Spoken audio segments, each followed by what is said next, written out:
7:14 on the Talk of the Town, 26 degrees in downtown Utica with a mixture of snow and freezing rain and sleet depending on your elevation.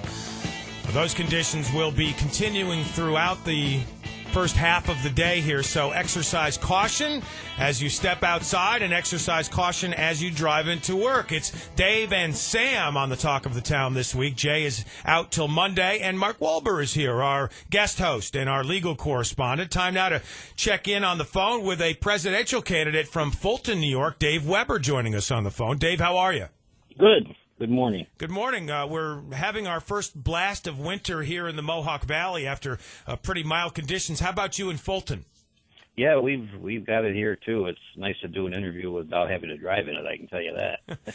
Dave, you are one of, it says here, 1,500 or so federally registered presidential candidates. Among others who are running for president, obviously the Donald Trumps and the Bernie Sanders of the world, but also Rocky Balboa and Darth Vader are also listed on the federal registry, as are you, Dave Weber from Fulton, New York. You are 64 years old. What should we know about you as we consider voting for the presidential election next year? Well, let's just say that it wasn't something I just decided to do like Darth Vader and Rocky Balboa did. I gave it a lot of thought, and the reason that I did it is because the candidates that are there now, particularly the front runners, I just don't think are good for America. I don't think their policies are good. I don't think their backgrounds are fitting for a president of the United States. There's a lot of lies and scandals between the two of them, to be quite frank. And so I said, rather than sit here and complain, I decided I just want to try to do something about it, the least of which would be at least to get some information out to the public that is more positive and tells people that there is somebody that is out there of the middle class, will talk and work for the middle class and try to make some sort of an impact. Now, you're running on the Libertarian ticket. Have you been in the past a Democrat, a Republican, an independent? What's your background there? Well, I'm trying to run independent. I'm trying to get the FEC to correct their website, which I'm going to file another statement of candidacy today because they still show me as Democrat. My parents were always Democrats all their lives. I consider myself a conservative. But I tell you, the Democratic Party, I filed as a Democrat, but they're way too left for my views. And the conservatives, the Republicans, are way too right. So I consider myself somewhere in the middle. And I figured, I'll just go independent, and I would love nothing better than to slug it out with Hillary and Trump. I'll tell you that. You're talking to David Weber here, folks, on the Talk of the Town. Listening to him, I should say, here, 100.7 FM WUTQ. What's your background in terms of your job and hobbies, things like that? Well, I worked my way through college at Syracuse University, so locally, everything's local. I never got anything handed to me, let's put it that way, like some of the candidates. I worked for 38 years in the private sector in management. And I retired 5 years ago because I decided, 38 years is long enough, and I would like to do something more with my life, giving back to the community, et cetera. My wife and I are both volunteers with our local Little League. We do a lot with them. And we both are active volunteers with the American Red Cross, and that's a tremendous, gratifying thing. As a matter of fact, we had a call at 4:45 this morning that once the road's clear, we have to go see somebody. So we do that. We were down at Hurricane Sandy 4 times helping those people down there. And it gives you a tremendous feeling about, the spirit and the attitude of Americans when they get behind the 8 ball and there's something that's bad in their life. They actually rally together very well. And the never give up attitude makes you feel good about America. And I'll tell you this. Donald Trump says we need to make America great again. Well, I dispute that because I do believe America is great. And if anybody wants to try to live somewhere else, they'll be back and realize that. We just need to make it a little bit better and keep it great. Dave, what would you do? What proposal, what issue would you be? Do you have a different position on than the candidates that we're listening to? You said you're running because you don't like what you're hearing from the candidates. You're not Correct. happy with what you're hearing.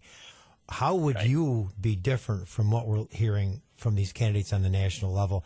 If you can pick one or two specific issues and tell us how your position would differ from what we hear from these candidates. Well, first of all, you hear very little programs from all these debates for any program for the middle class or anything to save, keep saying save, to boost Social Security and Medicare. Those are issues that are near and dear to the middle class. And the middle class income in America has been stagnant since the 1970s. And the last 20 years specifically, there's been basically no rise in income in the middle class. Whatever little raise they get is eaten up by inflation or increase in medical care. So my target would be the middle class. And how can Hillary Clinton or Donald Trump or any of them ever identify with the middle class? All right, but let's get specific. What would you do? What would you? What you say that the middle class income hasn't been rising; it's been stagnant.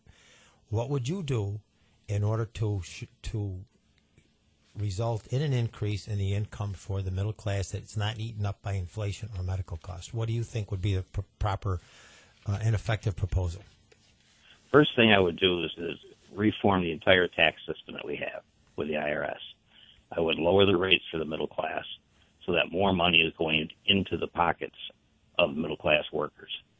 That would be not only help the middle class, but it's going to help the economy in general, as well as create some more jobs. I also would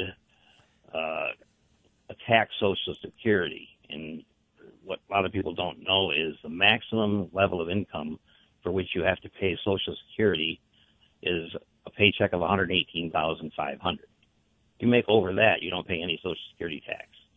Now, to me, that's ridiculous. So I would immediately double that to $250, so that people in Congress are paying into the Social Security, and maybe they would like to protect it a little bit if they're actually paying into it. So there's things you can do like that. As far as the infrastructure, Hillary Clinton has a $278 billion infrastructure plan that will never get passed by Congress. So she says she wants to do this, but she knows it's not going to. How are they going to approve $278 billion?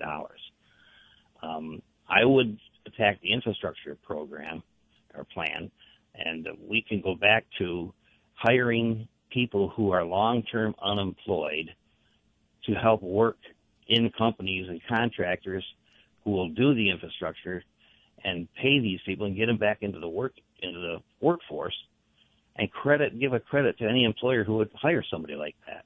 The same thing with our veterans. We have 250,000 veterans, many of them out of work. Why don't we get the jobs for them this way? And yes, it's going to cost money, but it's not going to cost $278 billion to do it that way. There's a lot of little things to do. The other thing I don't like is the fact that we are saying, okay, we're going to bring in all these refugees, but what about our people? We have 50,000 homeless veterans, 700,000 other homeless people in this country. Well, we want to take care of 10, 15, 20, 30, whatever the number is going to be, 1,000 refugees coming from Syria. Now, I don't believe that we need to stop being humanitarian by any means, but we need to take care of our people first. All right. David Weber from Fulton, New York, running for President of the United States, talking to us on 100.7 FM WUTQ. There was a sheriff from Ulster County that recently made a splash. He was suggesting that registered gun owners be allowed to, and encouraging them to, tote their guns in public to defend themselves over terrorist activities. How did you feel about that, and how do you feel about gun control in general? Gun control is a hot topic, and Hillary Clinton says she's going to take on the NRA, which we know she won't because the NRA is one of the largest lobbying groups in the country. She's not going to do that. They pay for half these politicians' salaries. So there's a lot of things you can do with gun control. Whether or not we get a license to carry is okay or not, to me, a lot of people in the South do that. The South that's big in the South. It's nothing new down there. As long as you have passed the background checks and all that stuff, I don't have a problem with that. But what I have a problem with is there's a couple of different things you can do.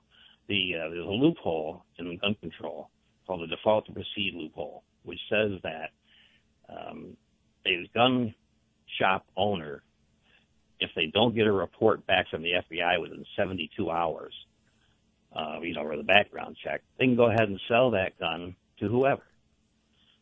Now, that's ridiculous. And I can tell you this right now. In 2012, 3,722 people bought guns that way in the United States. In 2014, another 2,500 bought guns that way. The guy who in Charleston, South Carolina, who killed the people in the Baptist church down there, one of the guns he bought was under that default loophole. Why hasn't the government closed that? What are they waiting for? There is a bill in Congress somewhere. It's buried somewhere. For the Connecticut senator brought it up not too long ago. Nobody knows where it is. Good questions. We need to close that. The guns aren't the problem. Okay, guns are always going to be available for the criminals in the larger cities and so forth. The problem is putting guns in the wrong hands and causing these mass killings at schools and churches and even a government building. We need to have better background checks, and we need to control who's getting these guns and close these loopholes. David, do you have funding for a presidential run? Are you in need of funding? And do you have a website where folks can go and check out more on your information? I'm in need of funding. There's no question about it. I'm not a politician. I've never run for office.